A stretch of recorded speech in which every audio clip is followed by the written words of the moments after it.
Mesdames et messieurs, merci de nous choisir pour vous informer. Soyez les bienvenus à cette édition qui retrace les grands titres de l'actualité environnementale de la semaine. Au sommaire, le Togo, malgré la loi interdisant l'importation et la commercialisation des pesticides non homologués, ces produits toxiques sont toujours sur le marché et sont de plus en plus utilisés par les agriculteurs. Cela n'est pas sans conséquence sur la santé et sur l'environnement, vous le verrez dans cette édition. La limite à la taxation des entreprises polluantes à Londres est désormais levée. Cette décision est annoncée par les autorités britanniques afin d'inciter les industries à limiter leur degré de pollution dans la capitale anglaise. Les détails dans ce journal. En Corée du Sud, des inondations et glissements de terrain ont provoqué des pertes en vies humaines et des disparus. Les météorologues alertent sur de probables pluies à l'avenir alors que les recherches d'éventuels survivants continuent. Mesdames et messieurs, c'est tout pour les titres. Bienvenue dans cette édition.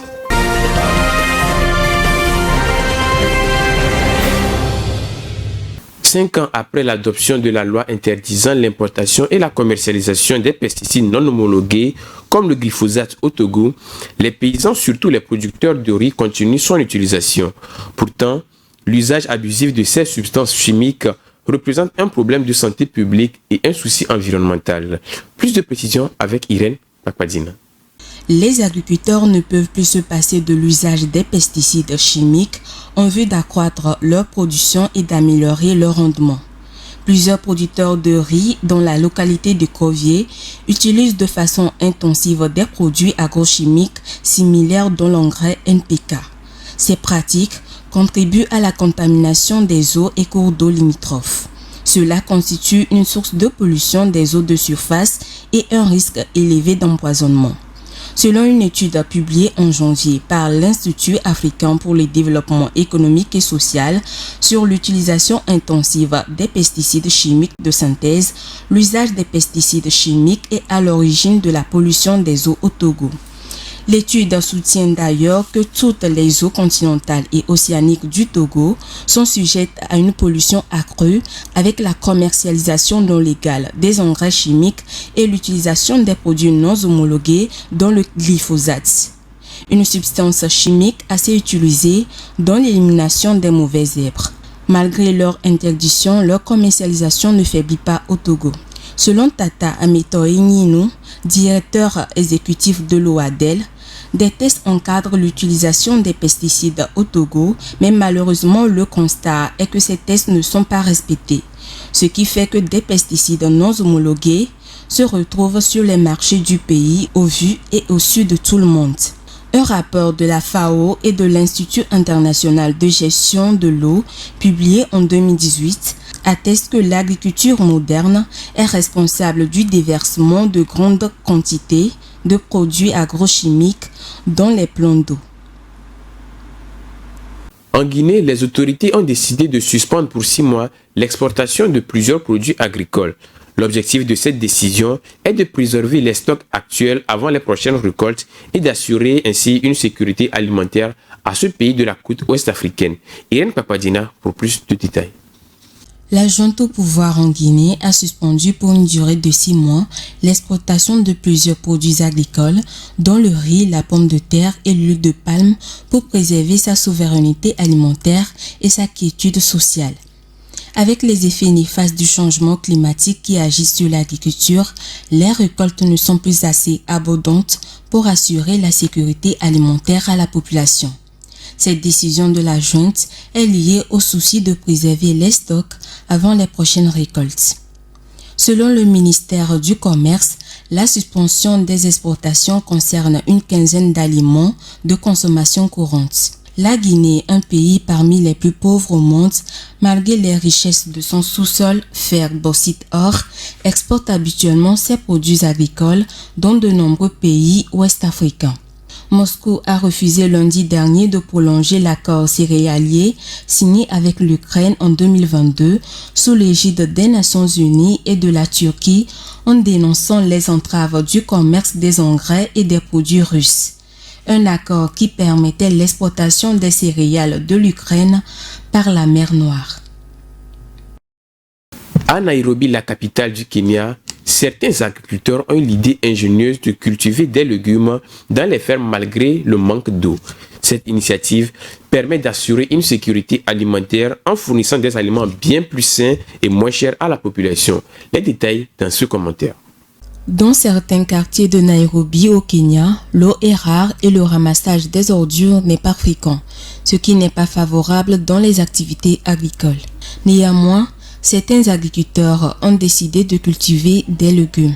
C'est le cas de David Omari qui habite à Kibera, au sud de la capitale, qui est réputé pour être l'un des bidonvilles les plus grands d'Afrique. Il utilise des méthodes assez originales. Nous utilisons donc des déchets, c'est-à-dire des produits comme des pots de yaourt. Nous utilisons aussi la pierre ponce, qui provient du sol ou de la roche volcanique de Mai Mahiu. Celle-ci n'a pas d'impureté. Elle est donc claire et facilite le travail, parce qu'il n'y a pas de mauvaises herbes qui peuvent pousser. L'utilisation des méthodes hydroponiques aide les agriculteurs de Kibera à maximiser l'espace pour obtenir une récolte abondante.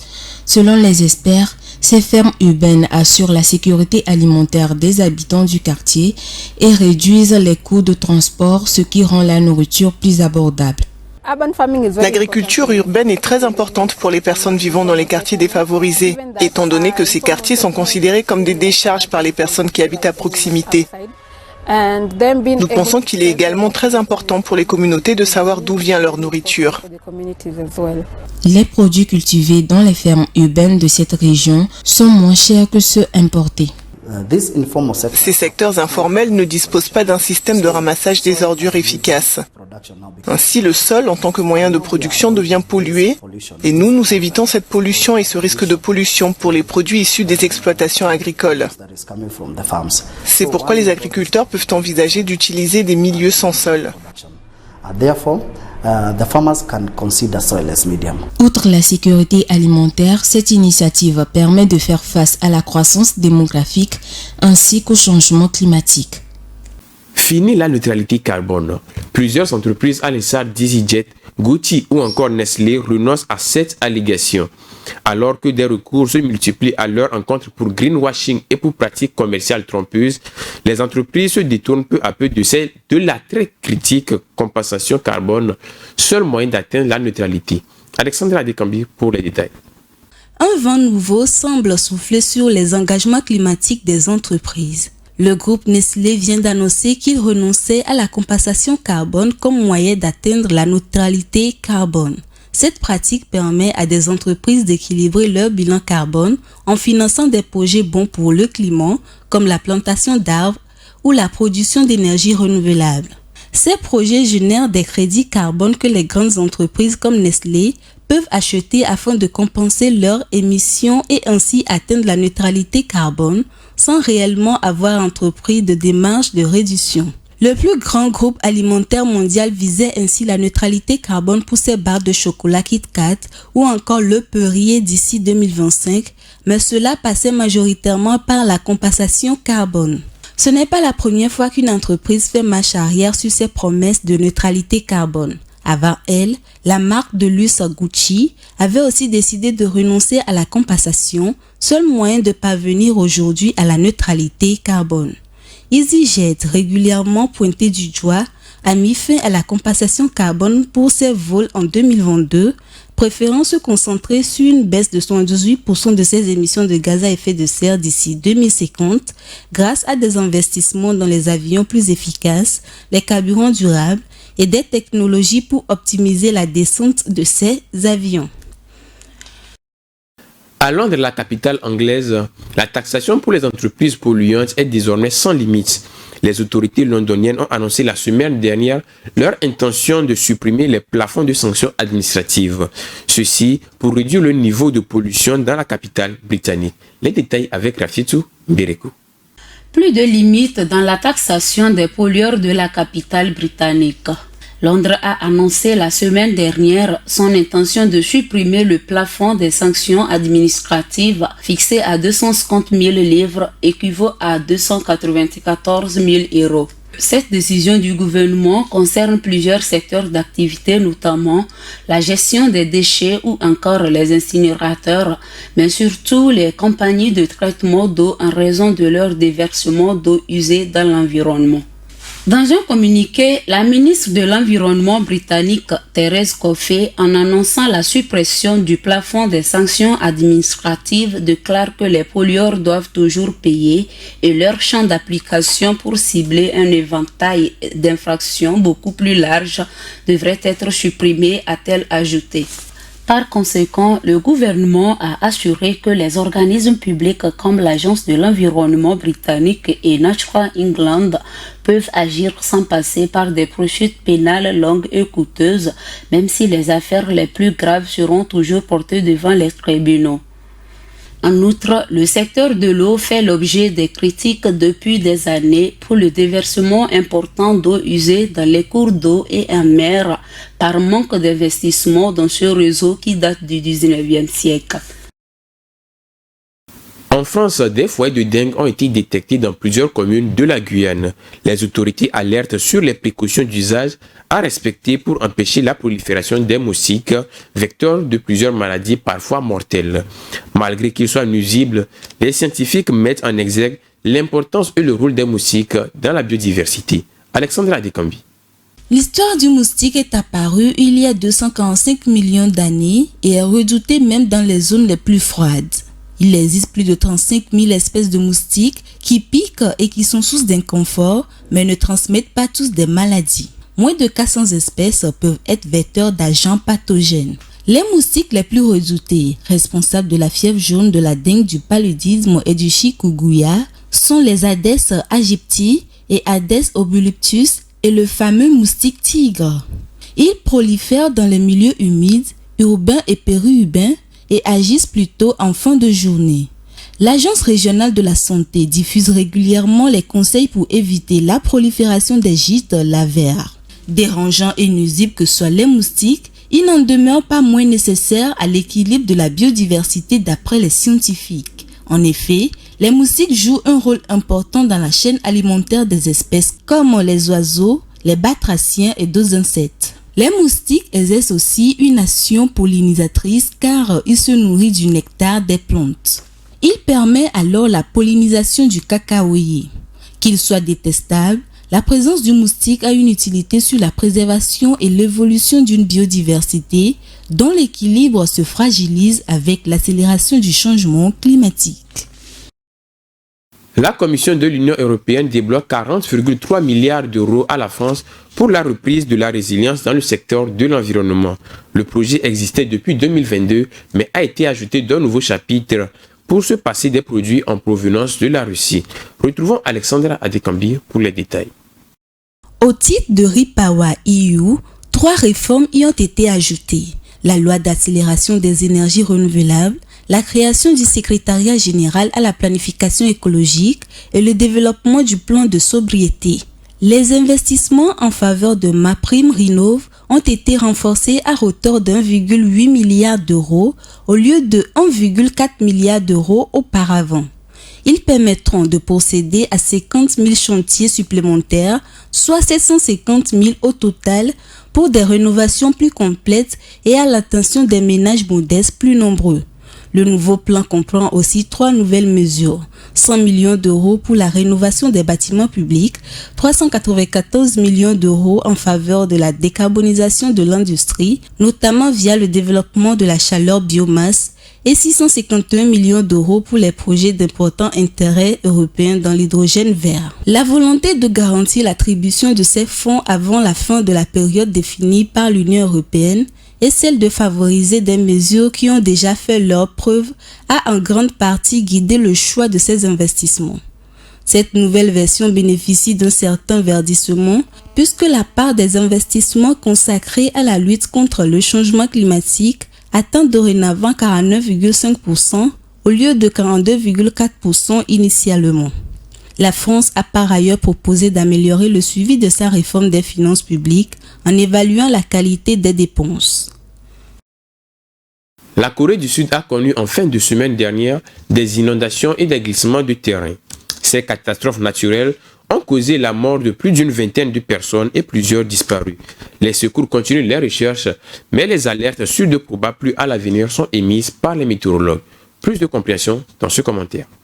Les eaux de pluie ont submergé en 3 jours plusieurs régions de la Corée du Sud. Alors que la mousson s'installe sur ce pays de l'Asie de l'Est, une alerte au débordement d'un barrage a été émise par les autorités locales. Des milliers d'habitants ont dû être évacués de leur domicile pour éviter des pertes en vies humaines.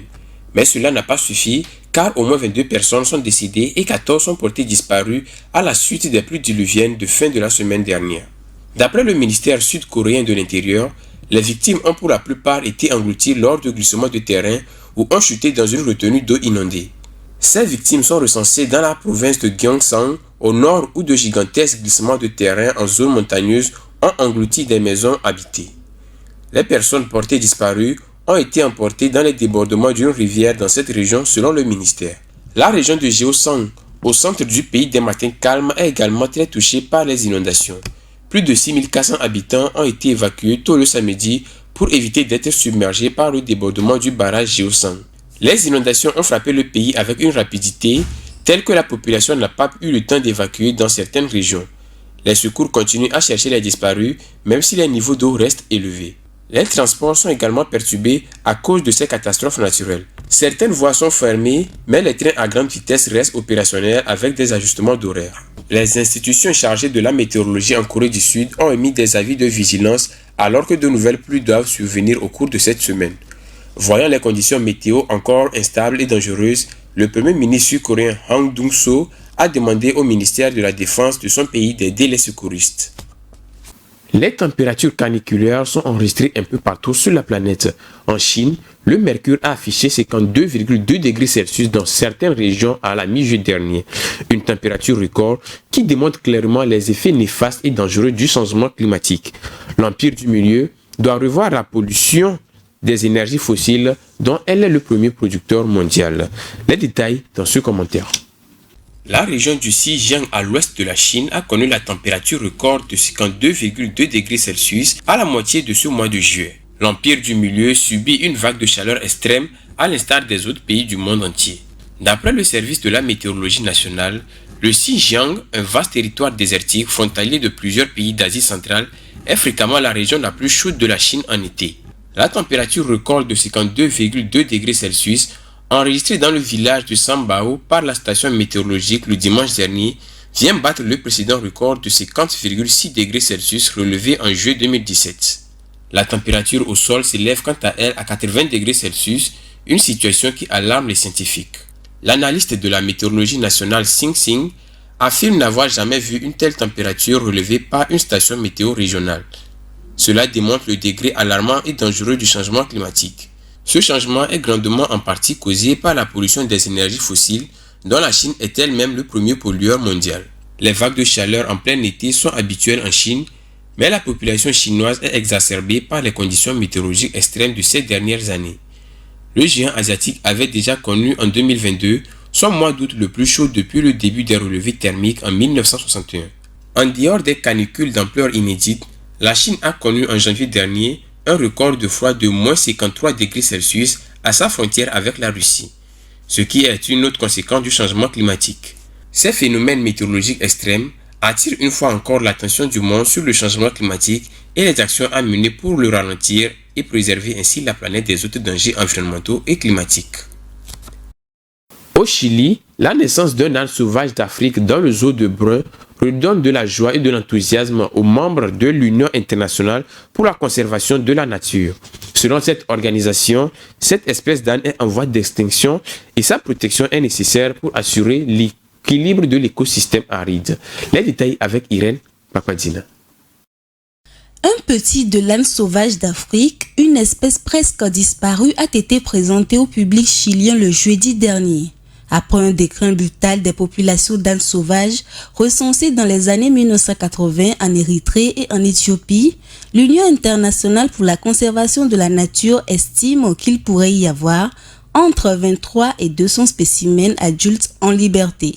L'Union internationale pour la conservation de la nature a classé les ânes sauvages d'Afrique comme des animaux en danger critique d'extinction sur sa liste rouge. Ces animaux peuvent peser entre 250 et 275 kg et mesurer 125 cm. Contrairement aux autres espèces d'ânes, celui-ci a une particularité qui se distingue par ses pattes blanches et rayées comme celles d'un zèbre. Le zoo de Bâle en Suisse a mis en place un programme qui vise à former des employés afin de différencier les espèces et à éviter les croisements, ce qui à terme pourrait entraîner leur extinction. Le zoo de Bain au Chili, accrédité par l'Association latino-américaine des zoos aquariums, participe au programme de protection et de recherche de production de cette espèce. Avec la naissance de ce nouvel âne nommé Juniana, le zoo de Bain compte 7 ânes sauvages d'Afrique. Ainsi prend fin cette édition. Merci à vous de nous avoir suivis. Bonne suite de vos programmes sur Green TV International.